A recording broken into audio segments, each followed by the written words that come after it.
အဲ့ဒီမှာအလုတ်သမားတစ်ယောက်ဒေါနတ်စားနေတာကိုတွေးလိုက်ပြီးဘဲဘေးကဒေါနတ်စားချင်လို့တွားသွားပါတယ်အလုတ်သမားကဒေါနတ်ကို wooden board ပေါ်တင်ထားပြီးအလုတ်ပြန်လုပ်နေချိန်မှာဘဲဘေးက board ပေါ်တက်ပြီးဒေါနတ်ကိုတွားစားပါတယ်ဒါပေမဲ့မထင်မှတ်ထားတာကအဲ့ဒီ board ကို crane ကရုတ်တရက်မတင်လိုက်တာကြောင့်ဘဲဘေးဘင်ကအမြင့်ပေါ်ကိုတက်သွားပါတယ်ကင်နာပရ3ယောက်ကလည်းအပေါ်ထပ်မှာစောင့်နေကြပြီးဘောကသူတို့စီရောက်လာတာနဲ့ဘိုက်ကောက်ကိုတင်လိုက်ပါတယ်ဒါပေမဲ့ဘဲကရဲ့အလေးချိန်ကြောင့်ဘောကစောင်းသွားပြီးဘဲဘေးဘင်ကသူတို့ဘက်ကိုရှောလာပါတော့တယ်အဲ့ဒီအချိန်မှာပဲ elevator တစ်စီးကြားဝင်လာတာကြောင့်ဘဲဘေးက elevator အပေါ်ကိုပြုတ်ကျသွားပါတယ် elevator ကတက်ထက်ဆင်းပြီးရက်သွားတဲ့အခါဘဲဘေးဘင်ကထွက်လာပြီးအဆောက်အဦတွေကိုထပ်တွားဝင်သွားပါတယ်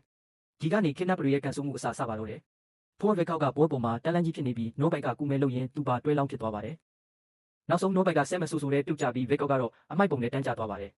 ရဲဒီကတော့ဘေဘီကိုမြင်တာနဲ့အမြန်လိုက်ဖမ်းပေးမယ်ဘေဘီရဲ့သွားရည်ပေါ်ချိုပြီးလဲကျသွားပါတယ်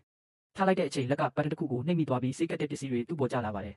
ဒီကြားထဲမှာဘေဘီဘင်က crane တစ်စီးပေါ်ထိုင်နေပြီး crane ကသူ့ကိုအောက်ကိုဖြည်းဖြည်းချင်းချနေပါတယ်အဲ့ဒီလဲလိုက်ဖို့ကြိုးစားပေမဲ့နောက်ဆုံးမှာတော့ crane hook မှာတွဲလောင်းကြီးဖြစ်ကြံခဲ့ပါတယ်အဲ့ဒီအချိန်မှာပဲအလုပ်သမားတွေ shift ပြီးလို့ machine တွေပိတ်ကအိမ်ပြန်သွားကြပါတယ်ဖိုးဒီကတော့အပေါ်မှာတယောက်တည်းတွဲလောင်းကြီးကြံနေခဲ့ပါတော့တယ်ဒီနေ့ recap ကိုသဘောကျရင် comment ထဲမှာမင်းမြင်ကိုပြောခဲ့ပါဦးနောက်ထပ်စိတ်ဝင်စားစရာ movie recap တွေနဲ့ပြန်တွေ့မယ်နော်